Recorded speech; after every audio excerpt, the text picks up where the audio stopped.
All right, guys, for rack chins or modified pull-ups, you can set this up on a squat rack. If you're at the gym, you have access to a Smith machine, you can use that as well. So there are a couple of variations to this. Basically, this is a regressed version of a pull-up, but it's gonna allow you to activate the lats and really get a better burn than if you were just doing like band-assisted pull-ups.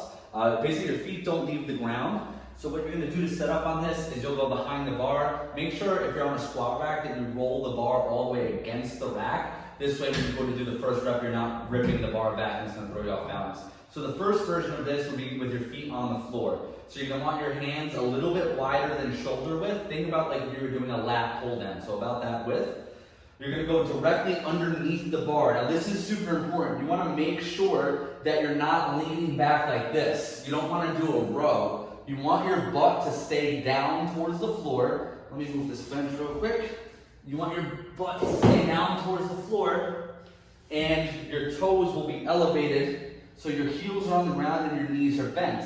Then what you're gonna do is you're gonna think about bending the bar and using your lats, which is this muscle right here, and your shoulder blades to get your chin over the bar. So as I pull, my butt stays back in that seated position. I squeeze the shoulder blades, my chin goes over the bar. Nice and slow on the way down till my elbows are straight. And I'm gonna squeeze the shoulder blades again and go right up for that second rep. So you can see my hips aren't moving. I'm not throwing my hips forward like this. I'm not leaning back. I'm just a straight up and down motion. Now, as you progress these, if you wanna progress them up week to week, as you get better and stronger, you can use a bench or a box or a stack of plates, and this will be a harder version of these. You can just elevate your feet, drop that butt down again, and same thing, you're gonna keep your hips in that seated position, but now it takes the legs completely out of it, and it's a little bit more difficult, and if you get even stronger than that, you can put some weight on your hips.